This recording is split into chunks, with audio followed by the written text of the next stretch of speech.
Unit 13, Topic-Based Writing, September 23rd. Basic Sample. The most disappointing thing that has ever happened to me occurred last semester. My class had just taken an English test. I was feeling pretty good about it, as I had gotten good grades on all my previous English tests. What's more, I was generally considered one of the top students in my English class. However, when I got my test grade back, my jaw dropped. I hadn't failed, but it was my lowest grade of the semester.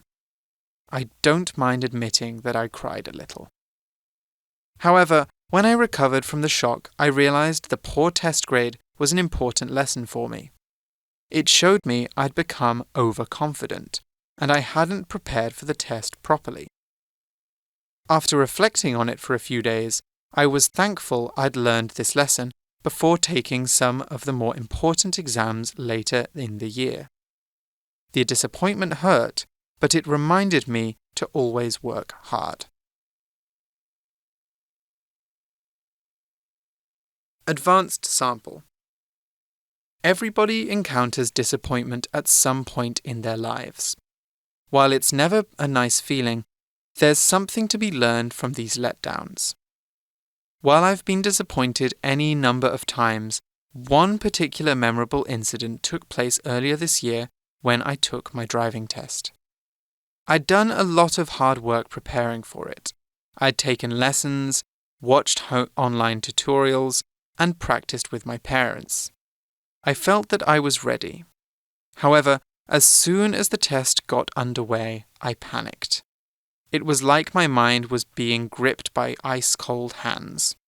I forgot everything I was supposed to do, and my physical movements, which had been so smooth in practice, were suddenly jerky and uncontrolled. I gripped the steering wheel so hard that I almost broke it. Needless to say, I failed the test. I was crushed, but after a few days of reflection, I had a revelation. If that was how I reacted in a test, was I ready for all the pressures of real-life driving? Of course I wasn't. If I suffered that kind of anxiety attack while behind the wheel, I could present a danger to myself and others. Failing the test was a massive disappointment, but it showed me that not only did I need more practice, but I also had to find a way to handle my nerves. In fact, failing my first driving test made me an overall better driver in the end, since calm, relaxed drivers make nowhere near as many mistakes.